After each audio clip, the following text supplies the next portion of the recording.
ಗಾನಯೋಗಿ ಗುರುವೇ ದೀನ ಕಲ್ಪತರುವೇ ಸುಪ್ರಭಾತ ನಿನಗೆ. ಆಚಾರದಲ್ಲಿ ಶ್ರದ್ಧೆ, ವಿಚಾರದಲ್ಲಿ ಶುದ್ಧಿ, ಮಾತಿನಲ್ಲಿ ನಿರ್ಮಲತೆ, ಕೃತಿಯಲ್ಲಿ ನಿಶ್ಚಲತೆ ಹೊಂದಿ ದಯವೇ ಧರ್ಮದ ಮೂಲವೆಂದು, ಕಾಯಕವೇ ಕೈಲಾಸವೆಂದು ಸಮಾಜಕ್ಕೆ ಸನ್ಮಾರ್ಗವನ್ನು ತೋರಿದಂತಹ ಜಗತ್ತಿನ ಎಲ್ಲ ಸಂತರನ್ನ, ದಾರ್ಶನಿಕರನ್ನ, ಶರಣರನ್ನ, ದಾಸರನ್ನ ಹಾಗೂ ಕುಮಾರೇಶ್ವರರನ್ನ, ಪಂಚಾಕ್ಷರಿ ಗವಾಯಿಗಳನ್ನ ಹಾಗೂ ಡಾಕ್ಟರ್ ಪಂಡಿತ್ ಪುಟ್ಟರಾಜ್ ಗವಾಯಿಗಳನ್ನ ನನ್ನ ಹೃನ್ಮನದಲ್ಲಿ ಸ್ಮರಿಸ್ತಾ, ಈ ವೇದಿಕೆಯನ್ನು ಅಲಂಕರಿಸಿರುವಂತಹ ನಮ್ಮ ಹಿರಿಯರು, ಮಾರ್ಗದರ್ಶಿಗಳು, ಸಮಾಜ ಸೇವಕರು, ಶಿಕ್ಷಣ ಕ್ಷೇತ್ರದಲ್ಲಿ ಅಪಾರ ಸೇವೆಯನ್ನು ಮಾಡಿರುವಂತಹ ನಮ್ಮ ಹಿರಿಯರಾದಂತಹ ನಮ್ಮೆಲ್ಲರ ಅಮ್ಮ ಗಿರ್ಜಮ್ಮನವರಿಗೆ ನಾನು ಅತ್ಯಂತ ಭಕ್ತಿಪೂರ್ವಕವಾಗಿ ಶರಣಗಳನ್ನು ಸಲ್ಲಿಸ್ತಾ, ಹಾಗೂ ಈ ವೇದಿಕೆಯನ್ನು ಅಲಂಕರಿಸಿರುವಂತಹ ಎಲ್ಲ ಅತಿಥಿ ಗಣ್ಯ ಮಹೋದಯರೇ, ವೇದಿಕೆಯ ಮುಂಭಾಗದಲ್ಲಿರ್ತಕ್ಕಂಥ ಸರ್ವ ಶರಣ ಬಂಧುಗಳಿಗೂ ನನ್ನ ಭಕ್ತಿಪೂರ್ವಕ ಶರಣಾರ್ಥಿಗಳು. ಪಂಡಿತ್ ಪುಟ್ಟರಾಜ್ ಗವಾಯಿಗಳ ಬಗ್ಗೆ ಒಂದು ಸ್ವಲ್ಪ ತಿಳ್ಕೊಳ್ಬೇಕು. ಯಾಕೆ ಅಂತ ಹೇಳಿದ್ರೆ, ಅವ್ರು ಕೇವಲ ವ್ಯಕ್ತಿಯಾಗಿ ಇಲ್ಲಿ ಬದುಕಿದ್ದಲ್ಲ, ಬಹುದೊಡ್ಡ ಶಕ್ತಿಯಾಗಿ ಅವರು ಬದುಕಿದರು. ಅವರು ಹುಟ್ಟಿದ್ದು 1914 ಮಾರ್ಚ್ 3ರಂದು ಹಾವೇರಿ ಜಿಲ್ಲೆಯ ದೇವಗಿರಿ ಅಂತಲೂ ಕರೀತಾರೆ, ದೇವರ ಹೊಸಪೇಟೆ ಅಂತಲೂ ಕರೀತಾರೆ. ಆ ಒಂದು ಊರಿನಲ್ಲಿ ಅವರು ಸಿದ್ದಮ್ಮ ಮತ್ತು ರೇವಯ್ಯ ದಂಪತಿಗಳ ಮಗನಾಗಿ ಹುಟ್ಟುತ್ತಾರೆ ಪುಟ್ಟರಾಜು. ಅವರು ಹುಟ್ಟಿದ ಹೆಸರು ಪುಟ್ಟಯ್ಯ ಅಂತ ಹೇಳ್ಬಿಟ್ಟು. ಆ ಒಂದು ಪುಟ್ಟಯ್ಯ 6 ತಿಂಗಳ ಮಗುವಾಗಿದ್ದಾಗಲೇ ಒಂದು ಕಣ್ಣಿನ ಸೋಂಕು ಬರುತ್ತೆ. ಅಲ್ಲಿವರೆಗೂ ಚೆನ್ನಾಗಿನೇ ನಮ್ಮ ಥರನೇ ಕಣ್ಣು ಕಾಣಿಸ್ತಾ ಇರುತ್ತೆ ಅವರಿಗೆ. 6 ತಿಂಗಳ ಮಗುವಾಗಿದ್ದಾಗ ಕಣ್ಣಿನ ಬೇನೆ ಬಂದ್ಬಿಟ್ಟು ಒಂದು ಸೋಂಕು ಬರುತ್ತೆ. ಆವಾಗ ಅಷ್ಟೊಂದು ಆಸ್ಪತ್ರೆಗಳು ಹಳ್ಳಿನಲ್ಲಿ ಇದ್ದಿದ್ದಲ್ಲ, ಹಳ್ಳಿನಲ್ಲಿ ಯಾರೋ ನಾಟಿ ವೈದ್ಯರ ಹತ್ರ ಕರ್ಕೊಂಡೋಗಿ ನಾಟಿ ಮದ್ದನ್ನು ಕೊಡಿಸ್ತಾರೆ ಅವರಿಗೆ. ಅದು ಇನ್ಫೆಕ್ಷನ್ ಆಗಿಬಿಟ್ಟು ಅದು ಇನ್ನೂ ಅವ್ರ ಪೂರ್ಣ ದೃಷ್ಟಿ ಹೊರಟೋಗುತ್ತೆ. ಅಲ್ಲಿಂದ ಅವರು ಸಂಪೂರ್ಣವಾಗಿ ಅಂಧರು ಆಗ್ತಾರೆ, ಏನು ಕಣ್ಣು ಕಾಣಿಸ್ದಂಗೆ ಆಗುತ್ತೆ. 6 ತಿಂಗಳ ಮಗು ಇದ್ದಾಗಲೇ, 10 ತಿಂಗಳ ಮಗು ಇದ್ದಾಗಲೇ ಅವ್ರ ತಂದೆಯನ್ನ ಕಳ್ಕೊಳ್ತಾರ. ನೋಡಿ, ಕಷ್ಟಗಳು ಬಂದ್ರೆ ಸಾಲಾಗಿ ಬರ್ತವೆ ಅಂತೇಳಿ ಅಂತಾರಲ್ಲ, ಹಾಗೇನೆ 10 ತಿಂಗಳ ಮಗುವಾಗಿದ್ದಾಗಲೇ ತಂದೆಯನ್ನು ಕಳ್ಕೊಳ್ತಾರೆ. ತಾಯಿಯ ಪುಟ್ಟ ಮಗುವನ್ನು ಕರ್ಕೊಂಡು ತವ್ರ ಮನೆ ಸೇರ್ಕೊಳ್ತಾಳೆ. ಮಾವನಾಗಿರ್ತಕ್ಕಂಥ ಚಂದ್ರಶೇಖರಯ್ಯನವರು, ಅವರು ಸಹ ಕಲಾವಿದರಾಗಿರ್ತಾರೆ, ಸಂಗೀತ ಕಲಾವಿದರು, ಹಾರ್ಮೋನಿಯಂ ಎಲ್ಲ ನುಡಿಸ್ತಿರ್ತಾರೆ. ಅವರು ಆ ಒಂದು ಮಗುವಿಗೆ ಏನ್ ಮಾಡ್ತಾರೆ, ಸಂಗೀತ ಶಿಕ್ಷಣವನ್ನ ಕಲಿಸ್ತಾ ಹೋಗ್ತಾರೆ. ನಮ್ಮ ದೇಹದಲ್ಲಿ ಯಾವುದಾದ್ರೂ ಒಂದು ಅಂಗ ಊನ ಆಯಿತು ಅಂತಂದ್ರೆ ಇನ್ನು ಬೇರೆ ಅಂಗಗಳು ತುಂಬಾ ಚುರುಕಾಗಿರ್ತಾವಂತೆ. ಹಾಗೇನೆ ಅವರಿಗೆ ಕಿವಿ ತುಂಬಾ ಚುರುಕಾಗಿರುತ್ತೆ. ಆ ಒಂದು ಶ್ರವಣ ಶಕ್ತಿಯಿಂದ ಅವರು ಸಂಗೀತ ಅಭ್ಯಾಸವನ್ನ ಮಾಡ್ತಾ ಹೋಗ್ತಾರೆ ಮಾವನಾಗಿರ್ತಕ್ಕಂಥ ಚಂದ್ರಶೇಖರಯ್ಯನವರಿಂದ. 8 ವರ್ಷದ ತನಕ ಅವ್ರ ಮನೆಯಲ್ಲಿ ಇಟ್ಕೊಂಡು 8 ವರ್ಷ ತುಂಬಿದ ಮೇಲೆ ನವಲಗುಂದದಲ್ಲಿ ಒಂದು ಗವಿಮಠ ಅಂತ ಇದೆ. ಆ ಗವಿಮಠವನ್ನು ನಡೆಸ್ತಾ ಇದ್ದಂತಹ ಸ್ವಾಮೀಜಿಗಳು ಪಂಡಿತ್ ಪಂಚಾಕ್ಷರಿ ಗವಾಯಿಗಳು. ಅವ್ರ ಹತ್ರ ಕರ್ಕೊಂಡೋಗಿ ಆ ಮಗುವಿನ ಅವ್ರ ಮಡಿಲಿಗೆ ಹಾಕ್ತಾರೆ. ಇನ್ನು ಮುಂದೆ ಇವನ್ ಜವಾಬ್ದಾರಿ ನಿಮ್ದು ಅಂತ ಹೇಳ್ಬಿಟ್ಟು.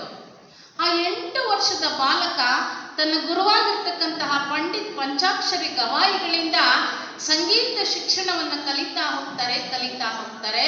ಅತ್ಯಂತ ಶ್ರದ್ಧೆಯಿಂದ, ನಿಷ್ಠೆಯಿಂದ, ಪ್ರಾಮಾಣಿಕತೆಯಿಂದ, ಮನಸಾರೆ ಅದನ್ನೇ ತಮ್ಮ ಧ್ಯಾನವನ್ನಾಗಿ, ಅದನ್ನೇ ತಮ್ಮ ಮಂತ್ರವನ್ನಾಗಿ ಮಾಡ್ಕೊಂಡ್ಬಿಟ್ಟು ಸತತವಾಗಿ ಕಲಿತಾ ಹೋಗ್ತಾರೆ. ಉಭಯ ಗಾನ ವಿಶಾರದ ಅಂತ ಹೇಳ್ಬಿಟ್ಟು ಅವ್ರನ್ನ ಕರೀತಾರೆ. ನಾವೆಲ್ಲ ಸಾಮಾನ್ಯವಾಗಿ ನೋಡೋದು ನಮ್ಮ ಸಂಗೀತ ಪರಂಪರೆಯಲ್ಲಿ 2 ಥರದ ಪರಂಪರೆಗಳಿದೆ. ಒಂದು ಕರ್ನಾಟಕ ಸಂಗೀತ, ಇನ್ನೊಂದು ಹಿಂದೂಸ್ತಾನಿ ಸಂಗೀತ ಅಂತ ಕರೀತಾರೆ. ಒಂದು ದಕ್ಷಿಣಾದಿ ಸಂಗೀತ, ಇನ್ನೊಂದು ಉತ್ತರಾದಿ ಸಂಗೀತ ಅಂತ ಹೇಳ್ಬಿಟ್ಟು. ಆ 2 ಸಂಗೀತದಲ್ಲೂ ಇವರು ಪ್ರಾವೀಣ್ಯತೆಯನ್ನು ಪಡ್ಕೊಳ್ತಾರೆ. ಏನು ತಮ್ಮ ಗುರುಗಳಾಗಿರ್ತಕ್ಕಂಥ ಪಂಚಾಕ್ಷರಿ ಗವಾಯಿಗಳಿಂದ ಹಿಂದೂಸ್ತಾನಿ ಸಂಗೀತವನ್ನು ಅಭ್ಯಾಸ ಮಾಡ್ತಾರೆ.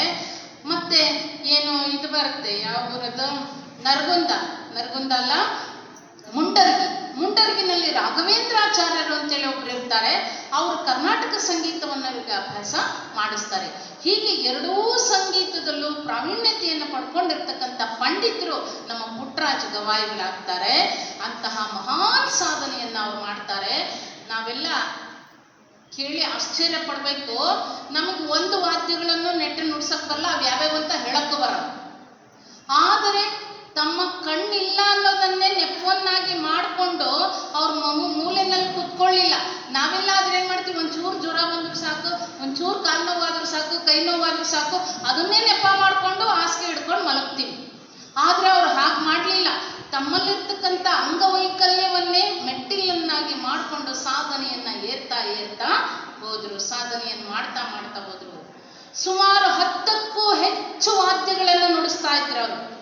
ಪಿಟೀಲು, ವೀಣೆ, ಸಿತಾರ, ಮೃದಂಗ, ತಬಲ, ಹಾರ್ಮೋನಿಯಂ ಮತ್ತೆ ಸಾರಂಗಿ ಇರ್ತಕ್ಕಂತಹ ಒಂದು ವಾದ್ಯ, ಅದನ್ನು ನಾವು ನೋಡಿಲ್ಲ ಕೇಳಿಲ್ಲ. ಸಾರಂಗಿ ಇರ್ತಕ್ಕಂಥ ವಾದ್ಯ, ಸರೋದ್ ಅಂತಕ್ಕಂತಹ ವಾದ್ಯ, ಹಾಗೂ ಮತ್ತೆ ಸಿತಾರ ಅಂತಕ್ಕಂತಹ ವಾದ್ಯ, ಸಂತೂರ್ ಅಂತಕ್ಕಂತಹ ವಾದ್ಯ, ಜೊತೆಗೆ ಇನ್ನೊಂದು ವಾದ್ಯ ಅದು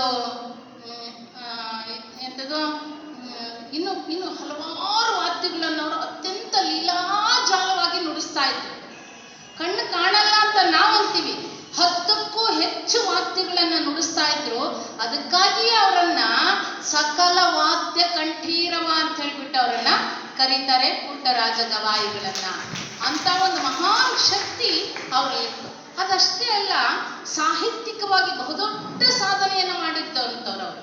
ನಾವು ಬರೀ ಅವರನ್ನ ಸಂಗೀತ ಕ್ಷೇತ್ರದಲ್ಲಿ ಅಷ್ಟೇ ಸಾಧಕರು ಅಂತೇಳಿ ತಿಳ್ಕೊಂಡಿದ್ದೀವಿ. ಆದರೆ ಸಾಹಿತ್ಯ ಕ್ಷೇತ್ರದಲ್ಲಿ ಸುಮಾರು 80 ಕೃತಿಗಳನ್ನ ಬರೆದಿದ್ದಾರೆ ಅವರು. 80 ಕೃತಿಗಳನ್ನ. ತ್ರಿಭಾಷಾ ಪಂಡಿತರಾಗಿದ್ರು ಅವರು. ನಮಗೆ ಒಂದು ಭಾಷೆಯನ್ನೇ ನೆಟ್ಟಿಗೆ ಮಾತಾಡೋದಕ್ಕೆ ಬರೋದಿಲ್ಲ, ಒಂದು ಭಾಷೆಯನ್ನೇ ಸರಿಯಾಗಿ ಅರ್ಥ ಮಾಡ್ಕೊಳಕ್ಕಾಗಿಲ್ಲ, ಅದನ್ನೇ ಸರಿಯಾಗಿ ಉಚ್ಚಾರ ಮಾಡೋದಕ್ಕೆ ನಮಗೆ ಬರೋದಿಲ್ಲ. ಆದರೆ ಅವರು ಕನ್ನಡ, ಸಂಸ್ಕೃತ, ಹಿಂದಿ ಈ 3 ಭಾಷೆಗಳಲ್ಲಿ ಪಾಂಡಿತ್ಯವನ್ನು ಪಡ್ಕೊಂಡು 3 ಭಾಷೆಗಳಲ್ಲಿಯೂ ಸಹ ಕೃತಿಗಳನ್ನು ರಚನೆ ಮಾಡಿದ್ದಾರೆ. ಅಷ್ಟೇ ಅಲ್ಲದೆ ಹಲವಾರು 20,000ಕ್ಕೂ ಹೆಚ್ಚು ವಿದ್ಯಾರ್ಥಿಗಳಿಗೆ, ಅಂಧರು, ಅನಾಥರು, ದೀನದಲಿತ ಮಕ್ಕಳಿಗೆ, ಬಡ ಮಕ್ಕಳಿಗೆ ಏನೇನೋ ಶಿಕ್ಷಣ ಕೊಟ್ಟರವರು. ಸಂಗೀತ ಶಿಕ್ಷಣವನ್ನು ಕೊಡೋದ್ರ ಜೊತೆಗೆ ವಾದ್ಯಗಳನ್ನು ನುಡಿಸೋದನ್ನು ಕಲಿಸ್ತಾ ಇದ್ರು. ಅಷ್ಟೇ ಅಲ್ಲದೆ ಜೊತೆಗೆ ಅವ್ರಿಗೆ ಪುರಾಣಗಳನ್ನ ಹೇಗೆ ಹೇಳಬೇಕು, ಪುರಾಣ ಪ್ರವಚನವನ್ನ ಹೇಗೆ ಮಾಡಬೇಕು ಅನ್ನೋದನ್ನ ಕಲಿಸ್ಕೊಟ್ರು. ಪ್ರವಚನಗಳನ್ನ ಹೇಗೆ ಮಾಡಬೇಕು ಅನ್ನೋದನ್ನ ಆ ಮಕ್ಕಳಿಗೆ ತರಬೇತಿ ನೀಡಿ, ಅಂಧ ಮಕ್ಕಳು, ವಿಕಲಾಂಗ ಮಕ್ಕಳು ಯಾರಿಗೂ ಭಾರ ಆಗಬಾರ್ದು, ಅವರು ಸ್ವತಂತ್ರವಾಗಿ ತಮ್ಮ ಬದುಕನ್ನು ತಾವು ಕಟ್ಕೋಬೇಕು, ಅವರು ಸ್ವಾವಲಂಬಿಗಳಾಗಿ ಬದುಕಬೇಕು ಅಂತಕ್ಕಂಥ ಉದ್ದೇಶದಿಂದ ಅವರಿಗೆ ಎಲ್ಲಾ ತರದ ಶಿಕ್ಷಣವನ್ನ ನೀಡಿದ್ರು ಪಂಡಿತ್ ಪುಟ್ಟರಾಜ ಗವಾಯಿಗಳು. ಆ ಮಕ್ಕಳ ಖರ್ಚು ವೆಚ್ಚವನ್ನು ನೋಡ್ಕೊಳ್ಳೋದಕ್ಕೆ ನೋಡಿ, 1944ರಲ್ಲಿ ಪಂಡಿತ್ ಪಂಚಾಕ್ಷರ ಗವಾಯಿಗಳು ಲಿಂಗೈಕ್ಯರಾಗ್ತಾರೆ. 42ರಲ್ಲಿ ಆ ಒಂದು ವೀರೇಶ್ವರ ಪುಣ್ಯಾಶ್ರಮವನ್ನು ಗದಗಿನಲ್ಲಿ ಸ್ಥಾಪನೆ ಮಾಡ್ತಾರೆ. 2 ವರ್ಷಕ್ಕೆ ಅವರು ತೀರ್ಕೊಂಡು ಹೋಗ್ತಾರೆ. 44ರಲ್ಲಿ ಅದನ್ನು ಸ್ಥಾಪನೆ ಮಾಡಿ, ಅದರ ಮಹತ್ತರವಾದ ಜವಾಬ್ದಾರಿ ಇವ್ರ ಹೆಗಲ ಮೇಲೆ ಬೀಳುತ್ತೆ, ಪುಟ್ಟರಾಜ ಗವಾಯಿಗಳ ಹೆಗಲ ಮೇಲೆ. ಆ ಮಕ್ಕಳನ್ನ ಸಾಕೋದಕ್ಕೆ, ಅಲ್ಲಿ ಅದರ ಆಶ್ರಮದ ನಿರ್ವಹಣೆಯನ್ನು ಮಾಡೋದಕ್ಕೆ ಕುಮಾರೇಶ್ವರ ಸ್ವಾಮೀಜಿಯವರು, ಪಂಚಾಕ್ಷರಿ ಸ್ವಾಮೀಜಿಯವರಿಗೆ ಜೋಳಿಗೆ ಕೊಟ್ಟಿದ್ರು. ಸುತ್ತು ಕಟ್ಟು ಅಂದ್ರೆ ಹಳ್ಳಿಗಳನ್ನು ಸುತ್ತಿ ಜನರಿಂದ ದವಸ ಧಾನ್ಯಗಳನ್ನ, ಹಣವನ್ನ ಸಂಗ್ರಹಿಸಿ ಆಶ್ರಮವನ್ನ ಕಟ್ಟಬೇಕು ಅಂತಕ್ಕಂಥದ್ದು. ಆ ಜೋಳಿಗೆಯನ್ನ ಹಿಡಿದು ಇವರು ತಮ್ಮ ಕೊನೆ ಕಾಲದವರೆಗೂ 97ನೆಯ ವಯಸ್ಸಿನಲ್ಲೂ ಆ ಜೋಳಿಗೆಯನ್ನು ಹಿಡ್ಕೊಂಡು ಹಳ್ಳಿಗಳಿಗೆ ತಿರುಗಿ ಅವರಿಂದ, ಜನಗಳಿಂದ, ಭಕ್ತರಿಂದ ಅದನ್ನೆಲ್ಲ ಸಂಗ್ರಹ ಮಾಡಿ ಆ ಒಂದು ಪುಣ್ಯಾಶ್ರಮವನ್ನು ಕಟ್ಟುವಂತಹ, 20,000 ವಿದ್ಯಾರ್ಥಿಗಳ ಬದುಕನ್ನು ಕಟ್ಟುವಂತಹ ಕೆಲಸವನ್ನ ಮಾಡಿದರು ನಮ್ಮ ಪುಟ್ಟರಾಜ ಗವಾಯಿಗಳು. ಅಷ್ಟೇ ಅಲ್ಲದೇನೆ ಆ ಒಂದು ಆಶ್ರಮವನ್ನ ಇನ್ನೂ ಸದೃಢವಾಗಿ ಕಟ್ಟಬೇಕು ಅಂತ ಹೇಳ್ಬಿಟ್ಟು ಅವರು ಒಂದು ಶ್ರೀ ಕುಮಾರೇಶ್ವರ ಪಂಡಿತ್ ಪಂಚಾಕ್ಷರಿ ಗವಾಯಿಗಳ ಕೃಪಾ ಪೋಷಿತ ನಾಟಕ ಸಂಘವನ್ನ ಕಟ್ತಾರೆ. 35 ನಾಟಕಗಳನ್ನ ಸ್ವತಃ ಬರೀತಾರೆ ಅವರೇನೆ. 35 ನಾಟಕಗಳನ್ನು ಬರೆದು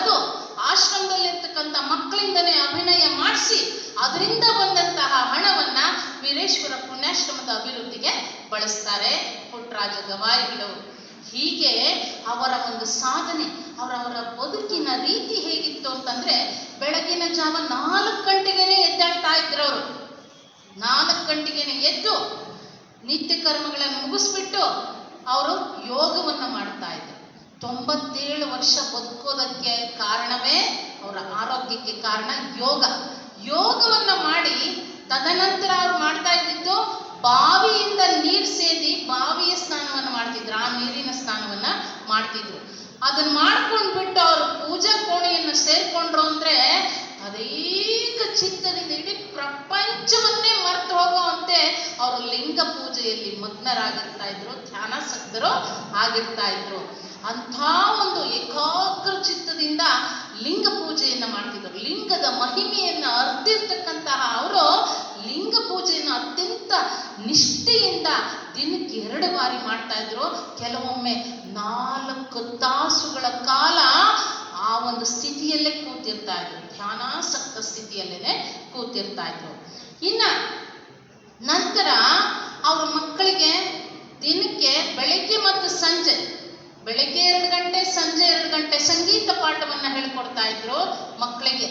ತುಂಬಾ ಚೆನ್ನಾಗಿ ಅರ್ಥ ಆಗೋ ಹಾಗೆ ಏಕಾಗ್ರತೆಯಿಂದ ಆ ಮಕ್ಕಳಿಗೆ ಸಂಗೀತವನ್ನು ಪಾಠ ಹೇಳ್ಕೊಡುವಂತಹ ಒಂದು ಕೆಲಸ, ಆಶ್ರಮಕ್ಕೆ ಬರ್ತಕ್ಕಂಥ ಭಕ್ತರನ್ನ ವಿಚಾರಿಸಿಕೊಳ್ಳುವಂತಹ ಕೆಲಸ, ಮಕ್ಕಳಿಗೆ ಯಾರಿಗಾದ್ರೂ ಆಶ್ರಮದಲ್ಲಿರುವಂತಹ ಮಕ್ಕಳಿಗೆ ಹುಷಾರಿಲ್ಲ ಅಂತಂದ್ರೆ ಒಬ್ಬ ತಾಯಿ ಹೇಗೆ ತನ್ನ ಮಗುವನ್ನು ನೋಡ್ಕೊಳ್ತಾಳೋ ಅಷ್ಟೇ ಮಮತೆಯಿಂದ, ಅಷ್ಟೇ ಪ್ರೀತಿಯಿಂದ, ಅಷ್ಟೇ ಕಾಳಜಿಯಿಂದ ಆಶ್ರಮದ ಮಕ್ಕಳನ್ನು ಒಬ್ಬ ತಾಯಿಯ ಹೃದಯವನ್ನ ಹೊಂದಿದಂತಹ ಪುಟ್ಟರಾಜ ಗವಾಯಿಗಳು ಆ ರೀತಿ ನೋಡ್ಕೊಳ್ತಾ ಇದ್ರು ಆಶ್ರಮದ ಮಕ್ಕಳನ್ನ.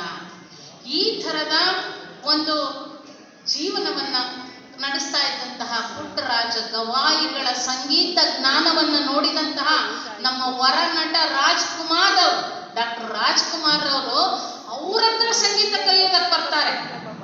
ಗದಗಿನಲ್ಲಿರ್ತಕ್ಕಂಥ ವೀರೇಶ್ವರ ಪುಣ್ಯಾಶ್ರಮಕ್ಕೆ 3 ತಿಂಗಳ ಕಾಲ ಅಲ್ಲೇ ಇದ್ದು ಅವ್ರ ಹತ್ರ ಸಂಗೀತವನ್ನು ಕಲಿತಾರೆ ನಮ್ಮ ವರನಟ ಡಾಕ್ಟರ್ ರಾಜ್ಕುಮಾರ್ ಅವರು. ಅಷ್ಟೇ ಅಲ್ಲದೆ ಅಲ್ಲಿರ್ತಕ್ಕಂತಹ ಮಕ್ಕಳಿಗೆ ಅನುಕೂಲ ಆಗಲಿ ಅಂತ ಹೇಳ್ಬಿಟ್ಟು 1982ರಲ್ಲಿ ನಮ್ಮ ಗದಗಿನಲ್ಲಿ ಒಂದು ಶೋ ನಡೆಸ್ಕೊಡ್ತಾರೆ ಅವರು, ಚಾರಿಟಿ ಶೋನ. ಅದರಿಂದ ಬಂದಂತಹ ಎಲ್ಲ ಹಣವನ್ನು ಆ ಆಶ್ರಮಕ್ಕೆ ನೀಡುತ್ತಾರೆ ಡಾಕ್ಟರ್ ರಾಜ್ಕುಮಾರ್ ಅವರು. ಆ ಗುರುವಿನ ಋಣ ತೀರಿಸೋದಕ್ಕಾಗಿ ಏನೊಂದು ಸಿನಿಮಾವನ್ನ ತೆಗೆದಿದ್ದಾರಲ್ಲ, ಪಂಡಿತ್ ಪಂಚಾಕ್ಷರಿ ಗವಾಯಿಗಳು ಅಂತ ಹೇಳ್ಬಿಟ್ಟು ಚಲನಚಿತ್ರವನ್ನ ಮಾಡಿದ್ದಾರೆ. ಆ ಚಿತ್ರಕ್ಕೆ ತಾವೇ ಸ್ವತಃ, ನಾನು ಆಗ್ಲೇ ಹೇಳಿದ್ನಲ್ಲ, 1000 ಶರಣು ಗಾನ ಯೋಗಿ ಪ್ರಭುವೇ ಗುರುವೇ ದೀನ ಕಲ್ಪ ತರುವೆ ಅನ್ನುವಂತ ಹಾಡನ್ನ ಅತ್ಯಂತ ಭಕ್ತಿ ತುಂಬಿ ಹಾಡಿದ್ದಾರೆ. ಯಾರು? ಡಾಕ್ಟರ್ ರಾಜ್ಕುಮಾರ್ ಅವರು. ಹಾಗೆ ರಾಜ್ಕುಮಾರ್ ಮತ್ತು ವೀರೇಶ್ವರ ಪುಣ್ಯಾಶ್ರಮದ ನಮ್ಮ ಈ ಪುಟ್ಟರಾಜ ಗವಾಯಿಗಳ ಒಂದು ಬಾಂಧವ್ಯ ಅತ್ಯಂತ ಶಿಷ್ಯ ಮತ್ತು ಗುರುವಿನ ಸಂಬಂಧ ತುಂಬ ಅನ್ಯೋನ್ಯವಾಗಿ ಇತ್ತು. ಇಂತಹ ಪುಟ್ಟರಾಜ ಗವಾಯಿಗಳು ಬದುಕಿದ್ದಾಗ ಯಾವುದಕ್ಕೂ ಆಸೆ ಪಟ್ಟವರಲ್ಲ. ಎಲ್ಲದನ್ನು ಅವರನ್ನ ತುಲಾಭಾರಗಳ ಚಕ್ರವರ್ತಿ ಅಂತೇಳಿ ಕರೀತಾರೆ.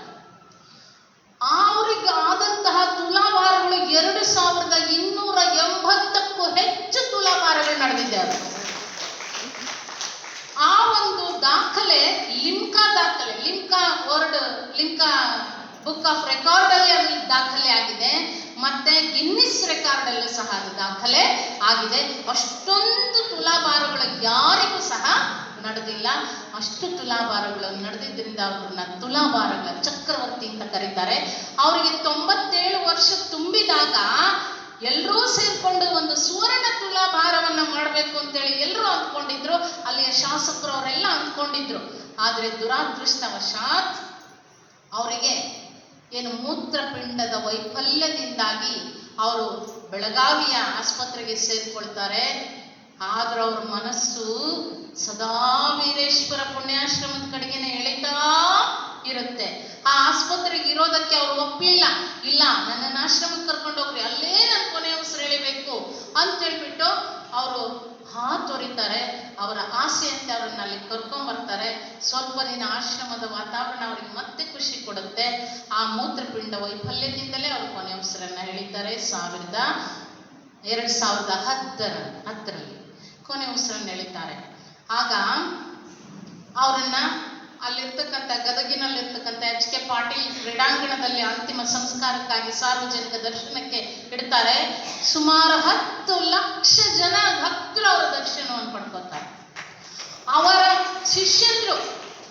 ಶಿಷ್ಯಂದ್ರು ಇವತ್ತು ಜಗದ್ವಿಖ್ಯಾತ ಸಂಗೀತಗಾರರಾಗಿ ಹೊರಹೊಮ್ಮಿದ್ದಾರೆ. ಎಷ್ಟೊಂದು ಜನ ತಮ್ಮ ಬದುಕನ್ನು ಕಟ್ಕೊಂಡಿದ್ದಾರೆ, ಸಂಗೀತಗಾರರಾಗಿ ಬದುಕು ಕಟ್ಕೊಂಡಿದ್ದಾರೆ.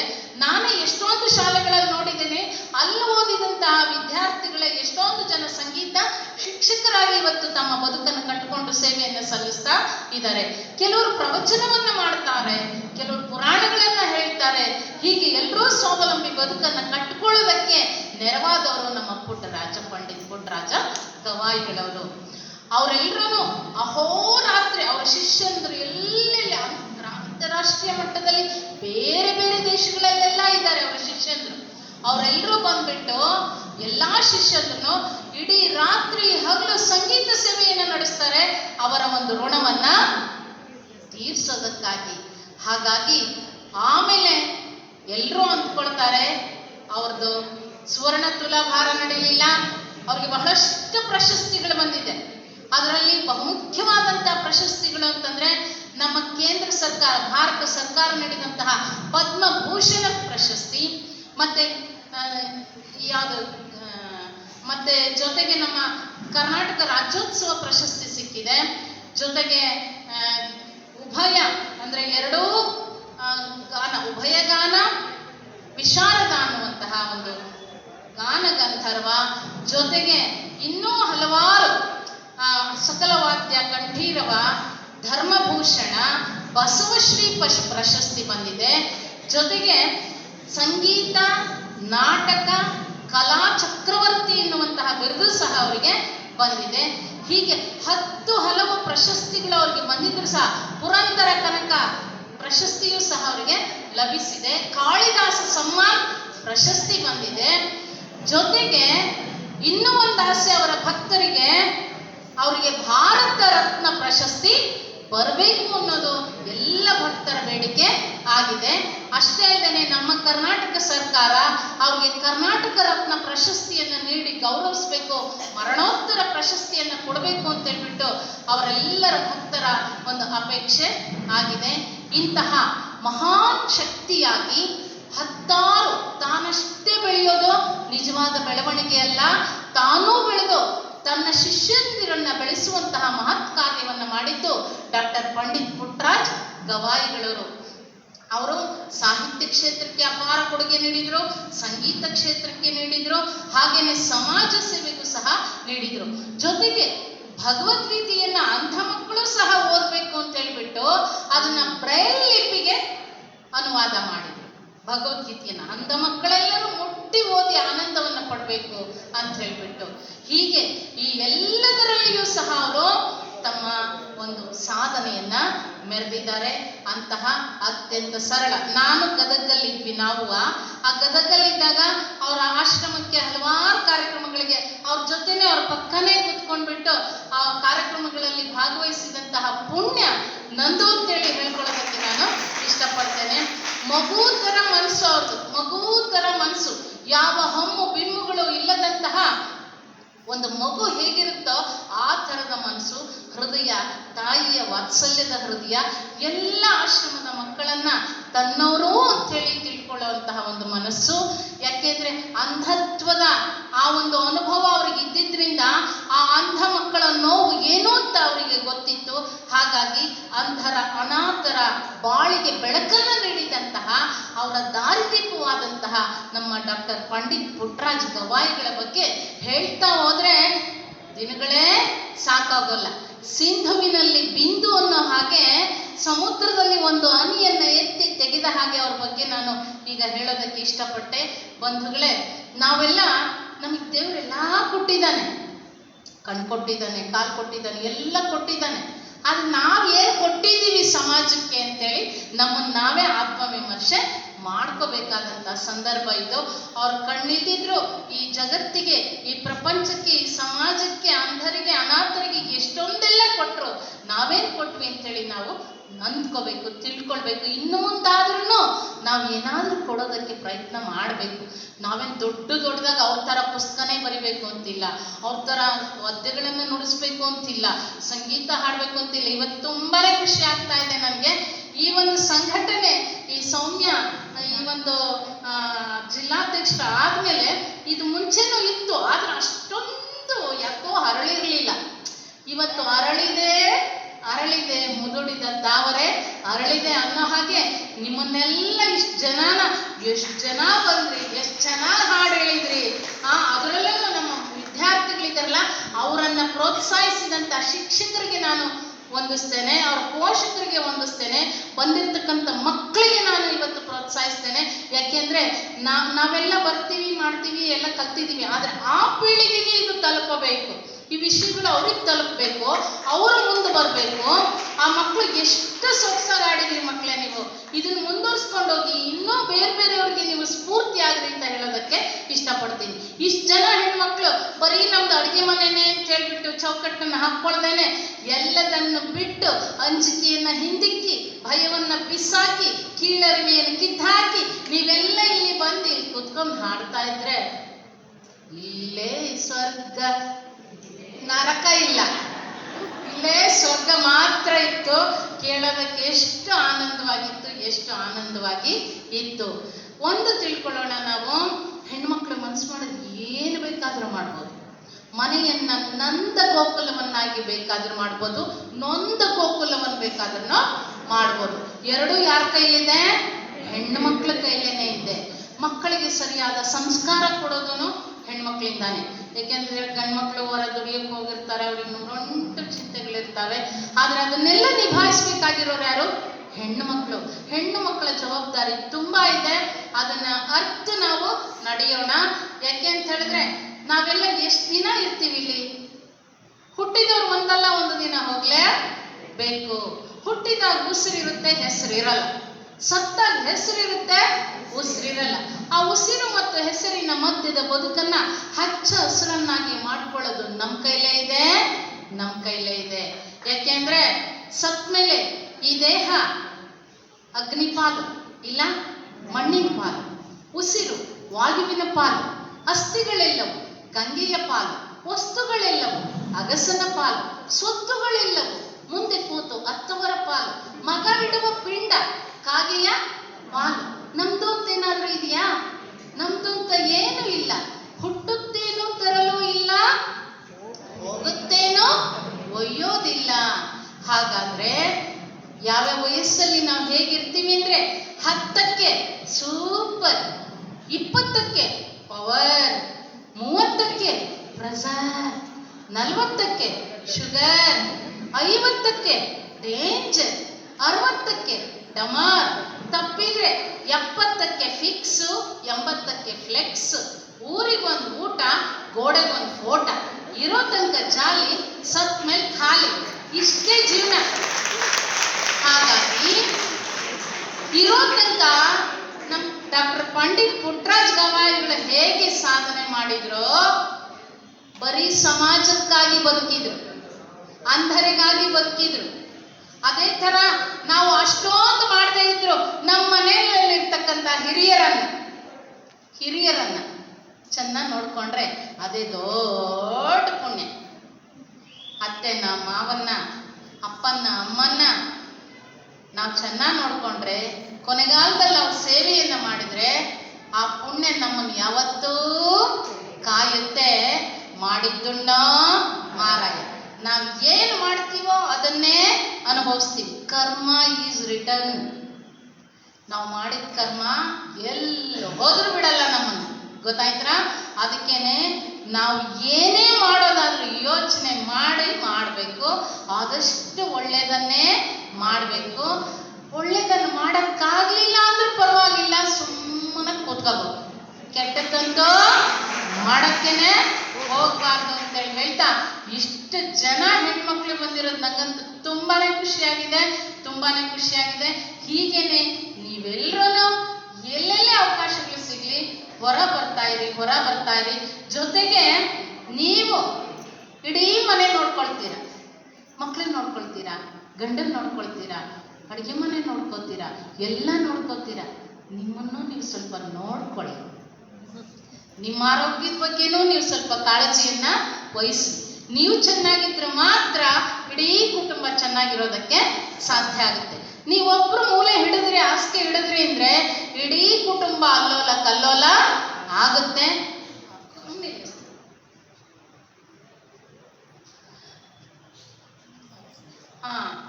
ಅದಕ್ಕೋಸ್ಕರ ಜೊತೆಗೆ ನಿಮ್ಮ ಆರೋಗ್ಯನೂ ಮುಖ್ಯ, ಅದ್ರ ಬಗ್ಗೆನೂ. ಯಾಕೆಂದ್ರೆ ಆರೋಗ್ಯ ಇರೋದೇ ನಮ್ಮ ಅಡುಗೆ ಮನೆಗೆ, ಆರೋಗ್ಯ ಇರೋದೇ ನಮ್ಮ ಅಡುಗೆ ಮನೆಗೆ. ಅದನ್ನ ಚೆನ್ನಾಗಿ ತಿಳ್ಕೊಳ್ಳಿ. ಅಡುಗೆ ಮನೆಗಳು ಯಾರ ಮನೆಯಲ್ಲಿ ಚೆನ್ನಾಗಿರುತ್ತಾ ಅವ್ರ ಮನೆಯವರೆಲ್ಲರ ಆರೋಗ್ಯನೂ ತುಂಬಾ ಚೆನ್ನಾಗಿರುತ್ತೆ. ಆದ್ರೆ ಇವತ್ತೇನಾಗಿದೆ, ಅಡುಗೆ ಮನೆಗಳು ಸೊರಗ್ತಾ ಇದೆ. ಒಂದು ಮಾತು ಹೇಳಿ ಆಮೇಲೆ ಬೇಗ ಮುಗಿಸ್ತೀನಿ. ನಾನು ಇದಕ್ಕೆ ಹೋಗಿದ್ದೆ, ಬೀದರಿಗೆ ಒಂದ್ಸಾರಿ. ತುಂಬಾ ಜನ ಇದ್ರು, ಮಾತಾಡ್ತಾ ಇದ್ದೆ. ಆ ಒಂದು ಕಾರ್ಯಕ್ರಮಕ್ಕೆ ನನ್ನ ಹೈಸ್ಕೂಲ್ ಫ್ರೆಂಡ್ ಒಬ್ಳು ಬಂದಿದ್ರು. ಅಯ್ಯೋ ಇವಳು ಎಷ್ಟೊಂದು ವರ್ಷ ಆಯ್ತು ಇವಳನ್ನ ನೋಡಿ ಅಂತೇಳಿ ಕಾರ್ಯಕ್ರಮ ಮುಗ್ದಾದ್ಮೇಲೆ ಅವ್ರ ಮನೆಗೆ ಕರ್ಕೊಂಡು ಹೋದ್ಲು.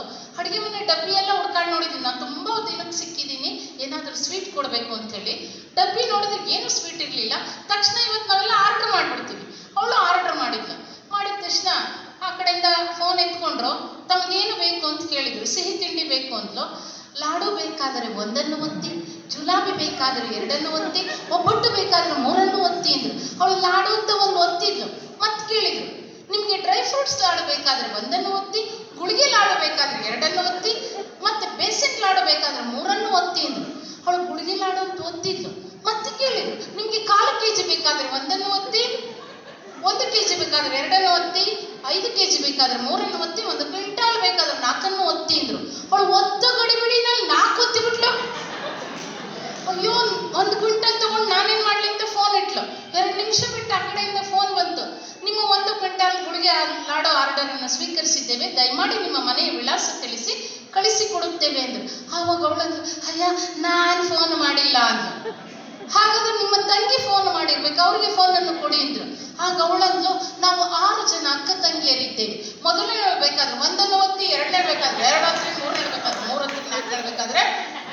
ಇವತ್ತೆಲ್ಲ ಹೆಣ್ಮಕ್ಳು, ಹಿಂದೆ ಪುಣ್ಯಕೋಟಿ ಇತ್ತಪ್ಪ, ಎಷ್ಟು ಚೆನ್ನಾಗಿತ್ತು. ಪುಣ್ಯಕೋಟಿ ಕತೆ ಕೇಳಿ ಬೆಳೆಯದೇ ಇರೋರೇ ಇಲ್ಲ. ಎಲ್ರು ನಾವು ಪುಣ್ಯಕೋಟಿ ಕತೆ ಕೇಳಿ ಬೆಳೆದವ್ರೇನೆ. ಪುಣ್ಯಕೋಟಿ ಹೇಳ್ತಿತ್ತು, ಸತ್ಯವೇ ನಮ ತಾಯಿ ತಂದೆ, ಸತ್ಯವೇ ನಮ್ಮ ಬಂಧು ಬಳಗ, ಸತ್ಯವಾಕ್ಯಕ್ಕೆ ತಪ್ಪಿ ನಡೆದರೆ ಮೆಚ್ಚನ ಪರಮಾತ್ಮನು. ಪುಣ್ಯಕೋಟಿ ಹಂಗಂದ್ರೆ ಇವತ್ತಿನ ಹೆಣ್ಮಕ್ಳು ಹೇಳ್ತಾರೆ, ಟಿವಿಯೇ ನಮ್ಮ ತಾಯಿ ತಂದೆ, ಟಿವಿಯೇ ನಮ್ಮ ಬಂಧು ಬಳಗ, ಧಾರಾವಾಹಿಯ ನೋಡದಿದ್ರೆ ಮೆಚ್ಚನ ನಿರ್ಮಾಪಕ ಅಂತ. ಎಲ್ರು ಟಿವಿ ಮುಂದೆ ಇಲ್ಲ ಮೊಬೈಲ್ ಒತ್ತದು ತಿಕ್ಕದು ಇದರಲ್ಲೇ ಕೂತ್ಕೊಂಡ್ಬಿಟ್ರೆ ಅಡುಗೆ ಮನೆಗಳು ಏನಾಗ್ಬೇಕ್ರಿ? ಏನಾಗ್ಬೇಕು ಅಡುಗೆ ಮನೆಗಳು? ಜೊಮ್ಯಾಟೋಕ್ ಮಾಡು ಆರ್ಡ್ರ, ಸ್ವಿಗ್ಗಿಗೆ ಮಾಡು. ಇಲ್ಲಿ ಆರೋಗ್ಯ ಎಲ್ಲ ಎಕ್ಬಿಟ್ಟು ಹೋಗುತ್ತೆ. ಚಿಕ್ಕ ವಯಸ್ಸಿನಲ್ಲಿ ತಲೆಯಲ್ಲಿ ಬೆಳ್ಳಿ, ಹಲ್ಲಿನಲ್ಲಿ ಬಂಗಾರ, ರಕ್ತದಲ್ಲಿ ಸಕ್ಕರೆ, ಮೂತ್ರಪಿಂಡದಲ್ಲಿ ಅಮೂಲ್ಯ ಹರಳುಗಳು. ಚಿಕ್ಕ ವಯಸ್ಸಿಗೆ ಆರೋಗ್ಯ ಕಳ್ಕೊತೀವಿ. ಯಾಕೆ? ನಮ್ಮ ಅಡಿಗೆ ಮನೆಗಳು ಸರಿ ಇಲ್ಲ. ನಮ್ಮ ಅಡಿಗೆ ಮನೆಗಳು ಸರಿ ಆಗ್ಬೇಕು. ಅದಕ್ಕೋಸ್ಕರ ಅಡಿಗೆ ಮನೆನ ಚೆನ್ನಾಗಿಟ್ಕೊಳ್ಳಿ. ಆರೋಗ್ಯ ಇರೋದೇ ಅಡಿಗೆ ಮನೆಯಲ್ಲಿ. ಜೊತೆಗೆ ಇವತ್ತು ಪಂಡಿತ್ ಪುಟ್ಟರಾಜ್ ಗವಾಯಿಗಳು ಹೇಗೆ ತಮ್ಮ ಅಂಗವೈಕಲ್ಯವನ್ನು ಮರೆತು ಅದನ್ನು ಮೀರಿ ಸಾಧನೆಯನ್ನು ಮಾಡಿದ್ರೋ, ಅದೇ ತರದ ಇನ್ನೊಂದು ಉದಾಹರಣೆ ನಮ್ಮ ಕಣ್ಣು ಮುಂದೆನೇ ಇದೆ, ನಮ್ಮ ಎದುರಿಗೆ ಇದೆ. ಅದೇ ನಮ್ಮ ಲಕ್ಷ್ಮಿಯವರು. ನಾವ್ಯಾರಾದ್ರೂ ಆ ಸ್ಥಿತಿಯಲ್ಲಿದ್ರೆ ಏನಾಗ್ತಿದ್ವೋ ಗೊತ್ತಿಲ್ಲ. ಅವ್ರಿಗಿರ್ತಕ್ಕಂಥ ಆತ್ಮವಿಶ್ವಾಸಕ್ಕೆ ಒಂದು ಜೋರ ಚಪ್ಪಾಳೆ ಕೊಡ್ರಿ. ಅವ್ರು ಹೇಳಿದ್ರು, ನಾನು ಯಾವತ್ತೂ ನನ್ನ ಕೈ ಇಲ್ಲ ಅಂತೆಲ್ಲ ಅಂದ್ಕೊಂಡಿಲ್ಲ. ನಾನು ಮುನ್ನುಗ್ತಾ ಇರ್ತೀನಿ, ಸಾಧನೆ ಮಾಡ್ತಾ ಇರ್ತೀನಿ ಅಂಥೇಳಿ. ಅವರನ್ನು ನೋಡಿ ನಾವು ಆತ್ಮವಿಶ್ವಾಸವನ್ನು ಪಡ್ಕೋಬೇಕು. ಭಗವಂತ ನಮ್ಗೆಲ್ಲ ಕೊಟ್ಟಿದ್ದಾನೆ, ನಾವು ಅದಕ್ಕೂ ಮೀರಿ ಬೆಳಿಬೇಕು ಅಂತಕ್ಕಂಥ ಆತ್ಮವಿಶ್ವಾಸವನ್ನ ನಾವು ಹೊಂದಬೇಕು. ಆ ಲಕ್ಷ್ಮೀ ದೇವಿಗೆ ಆ ಭಗವಂತ ಇನ್ನೂ ಹೆಚ್ಚಿನ ಆರೋಗ್ಯವನ್ನು ಕೊಟ್ಟು ಕಾಪಾಡಿ, ಅವಕಾಶಗಳನ್ನು ಕೊಟ್ಟು ಕಾಪಾಡಿ, ಇನ್ನು ಅವರು ಎತ್ತರಕ್ಕೆ ಬೆಳೆಯೋ ಹಾಗೆ ಆಗಲಿ. ಅಂತಹ ಹೆಣ್ಣು ಮಗಳು, ಹೆಣ್ಣಿಗೆ ಹೆಣ್ಣೆ ಶತ್ರು ಅಂತಾರೆ. ನಾವ್ಯಾರ ಶತ್ರುಗಳಾಗೋದು ಬೇಡ. ಎಲ್ಲರೂ ಒಬ್ರಿಗೊಬ್ರಿಗೆ ಸಪೋರ್ಟ್ ಮಾಡಿಕೊಂಡು ಒಬ್ರಿಗೊಬ್ರಿಗೆ ಬೆಳೆಸುವಂತಹ ವ್ಯಕ್ತಿತ್ವವನ್ನು ನಾವು ರೂಢಿಸ್ಕೋಬೇಕು. ಆಗ ಮಾತ್ರ ಹೆಣ್ಣು ಅನ್ನುವಂತಹ ಒಂದು ವ್ಯಕ್ತಿತ್ವಕ್ಕೆ ಬೆಲೆ ಬರೋದಕ್ಕೆ ಸಾಧ್ಯ ಆಗುತ್ತೆ. ಲಕ್ಷ್ಮಿಯವರ ಬದುಕು ಉಜ್ವಲ ಆಗಲಿ. ಅವರ ನೋಡಿ, ಎರಡೂ ಕೈ ಇಲ್ಲ. ಒಂದು ಕ್ಷಣ ನೀವು ಯೋಚನೆ ಮಾಡ್ರಿ, ಎರಡೂ ಕೈ ಇಲ್ಲದೆ ಇದ್ದಿದ್ರೆ ನಾನು ಹೇಗಿರ್ತಿದ್ದೆ, ಏನ್ ಮಾಡ್ತಿದ್ದೆ ಅಂಥೇಳಿ. ಅದನ್ನೆಲ್ಲ ಮೀರಿ ಅವ್ರು ಇವತ್ತು ಸಾಧನೆಯನ್ನು ಮಾಡ್ತಾ ಇದ್ದಾರೆ.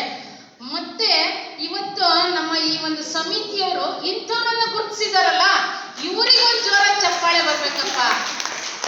ಯಾಕೆಂದ್ರೆ ಈ ಬೇಕಾದಷ್ಟು ಜನ, ನಾನು ಬಹಳಷ್ಟು ಕಾರ್ಯಕ್ರಮಕ್ಕೆ ಹೋಗ್ತಿರ್ತೀನಿ, ಎಂತೆಂಥವ್ರನ್ನ ತಂದು ಕೂರಿಸಿರ್ತಾರೆ. ಆದ್ರೂ ನಿಜವಾದ ಅರ್ಹತೆ ಇರುವಂತಹ, ಯೋಗ್ಯತೆ ಇರುವಂತಹ ಒಂದು ವ್ಯಕ್ತಿಯನ್ನ ಕರ್ಕೊಂಡು ಬಂದು ಇಲ್ಲಿ ಸನ್ಮಾನ ಮಾಡುವಂಥದ್ದು ನಿಜವಾಗ್ಲೂ ಅವ್ರಿಗೆ ಒಂದು ದೊಡ್ಡ ಸ್ಫೂರ್ತಿ ಇದೆ. ಅವ್ರಿಗೆ ಇನ್ನೂ ಹೆಚ್ಚು ಸ್ಫೂರ್ತಿ ಬಂದು ಇನ್ನೂ ಏನಾದರೂ ಸಾಧನೆ ಮಾಡಬೇಕು, ಒಂಥರ ಟಾನಿಕ್ ಕೊಟ್ಟಂಗಿದು ಅವರಿಗೆ. ಹಾಗಾಗಿ ಅವ್ರು ಇನ್ನೂ ಹೆಚ್ಚಿನ ಸಾಧನೆ ಮಾಡಲಿ ಅಂತೇಳಿ ಹೇಳ್ತಾ, ಅಮ್ಮ ಇದ್ದಾರೆ ಇಲ್ಲಿ, ಅಮ್ಮನ ಮುಂದೆ ಜಾಸ್ತಿ ಮಾತಾಡಿದ್ದೆ ಏನೋ ಅಂತೇಳಿ ಒಳಗೊಳಗೆ ಅಳುಕು ಉಂಟಾಗ್ತಾ ಇದೆ. ಹಾಗಾಗಿ ಇಲ್ಲಿ ಅವಕಾಶ ತುಂಬಾನೇ ಸಮಯ ಆಗಿದೆ. ಹಾಗಾಗಿ ಇಷ್ಟು ಸಮಯ ಆದ್ರೂ ನೀವೆಲ್ಲ ಕುತ್ಕೊಂಡು ಕೇಳಿದ್ರಲ್ಲ, ನಿಮ್ಗೊಂದು 1000 ಶರಣು.